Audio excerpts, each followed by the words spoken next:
આજે આપણે શિયાળામાં બધાનો ફેવરેટ એવો ગાજરનો હલવો બનાવીશું। ગાજરનો હલવો માવો કે માવા વગર બંને રીતે બનાવવામાં આવે છે। તો આજે આપણે માવા વગર જ ઘરે ગાજરનો હલવો બનાવીશું। તો ગાજરનો હલવો બનાવવા માટે મેં અહીંયા 500 ગ્રામ જેટલા ગાજર લીધા છે। તો તમારે જ્યારે પણ ગાજરનો હલવો બનાવવો હોય ત્યારે આવા ડાર્ક કલરના ગાજર આવે છે એ લેવાના। તો આ ગાજરને મેં સારી રીતે પાણીથી ધોઈ લીધા હતા।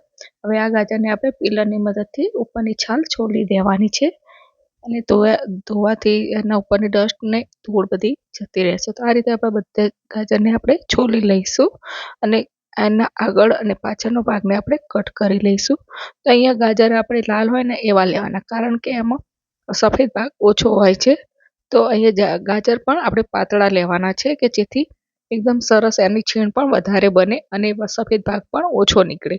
તો અહીંયા જો તમારું ગાજર જાડું હોય તો આ રીતે અંદર સફેદ ભાગ હોય છે ને એને આ રીતે આપણે કટ કરી લેવાનું છે, કારણ કે ખાવામાં એનો ટેસ્ટ ખૂબ જ અલગ લાગશે।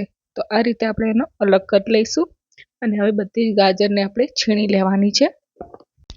તો અહીંયા આપણે ગાજર છીણવા માટે મોટી સાઈઝની જે છીણવાનું આવે છે એ લેવાનું છે, કારણ કે ગાજરનો હલવો બન્યા પછી એની સાઈઝ ઘણી નાની થઈ જતી હોય છે।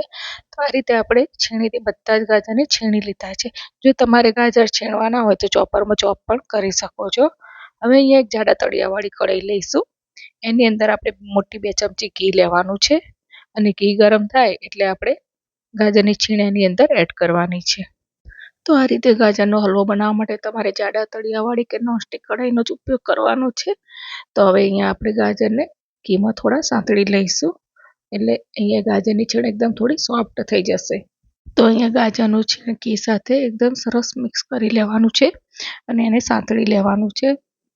ગાજર ઘીની સાથે મિક્સ થઈ જાય ને ત્યાં સુધી આપણે એને સાંતળવાનું છે। પછી થોડા સોફ્ટ થવા માંડે એટલે આપણે એને થોડું ઢાંકીને 2 થી 3 મિનિટ માટે થવા દેવાનું છે, કારણ કે આપણે ઢાંકીને કરશું ને તો આપણા ગાજરની છીણ જલ્દી સોફ્ટ થઈ જશે। તો એને આપણે 2 થી 3 મિનિટ માટે ઢાંકી લઈશું। તો તમે જોઈ શકો છો કે અહીંયા આપણી છીણ થોડી સોફ્ટ થઈ ગઈ છે। તો હવે આ સ્ટેજ ઉપર આપણે અહીંયા દૂધ એડ કરીશું। તો અહીંયા આપણે હલવો માવા વગર બનાવવાનો છે, તો આપણે અહીંયા દૂધ લઈશું।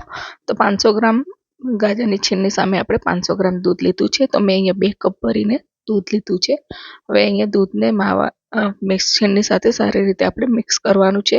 અહીંયા ગેસની ફ્લેમ મીડિયમ ટુ હાઈ રાખીશું। તો અહીંયા 500 ગ્રામ ગાજરની સામે આપણે 500 ml દૂધ લીધું છે। તો અહીંયા દૂધ ફૂલ ફેટનું લેવાનું છે। જો તમારી જોડે મલાઈ કાઢેલું દૂધ હોય તો તમે 1 કપ થોડો વધારી શકો છો।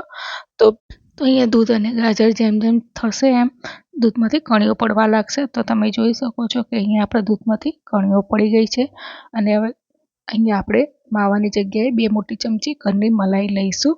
જે તમે અહીંયા મલાઈ ફ્રેશ લેવાની છે, 1 દિવસની હશે તો પણ ચાલશે। અને હવે અહીંયા આપણે 1/4 કપ એટલે કે 4 મોટી ચમચી ખાંડ લઈશું। અહીંયા ગાજર થોડા સ્વીટનેસ વાળા હોય છે અત્યારે, તો તમે ખાંડ તમારા ટેસ્ટ પ્રમાણે પણ લઈ શકો છો। અને અડધી ચમચી ઇલાયચી પાવડર લઈશું અને આને થોડી વાર માટે સાંતળશું। તો જ્યાં સુધી અહીંયા દૂધનું મોઇસ્ચર બધું ઉડી જાય ત્યાં સુધી આપણે હલાવવાનું છે। તો તમે જોઈ શકો છો કે એકદમ સરસ આપણો ગાજરનો હલવો માંથી ઘી છૂટું પડવા માંડ્યું છે। મને અહીંયા થોડું ઘી ઓછું લાગતું હતું તો મેં અહીંયા થોડું એડ કર્યું છે। હવે અહીંયા આપણે છેલ્લે ડ્રાયફ્રૂટ્સ એડ કરી લઈશું। અહીંયા ડ્રાયફ્રૂટ્સ તમે તમારા મનપસંદ લઈ શકો છો અને હવે બધું સારી રીતે મિક્સ કરી લઈશું। તો તૈયાર છે એકદમ સરસ ટેસ્ટી એવો ગાજરનો હલવો, જેને આપણે સર્વ કરીશું। તો આ હલવો તમે ગરમ કે ઠંડો બંને રીતે સર્વ કરી શકો છો અને આ હલવો ગરમ અને ઠંડો બંને સરસ ટેસ્ટમાં પણ ખૂબ જ સારો લાગે છે। આ હલવો બનાવવામાં 20 થી 25 મિનિટ લાગે છે, પણ એનો સ્વાદ ખૂબ જ સરસ આવતો હોય છે। આ હલવાને તમે બહાર 1 થી 2 દિવસ માટે અને ફ્રીજમાં 2 થી 3 થી 4 દિવસ માટે તમે સ્ટોર કરી શકો છો। તો શિયાળાની સિઝનમાં તમે આ ગાજરના હલવાની રેસીપી જરૂરથી ટ્રાય કરજો। તો ફ્રેન્ડ્સ, આવી નવી રેસીપી જોવા માટે ચેનલને સબસ્ક્રાઈબ કરવા ના ભૂલતા। તો મળીશું ફ્રેન્ડ્સ એક નવા વિડીયો સાથે। બાય।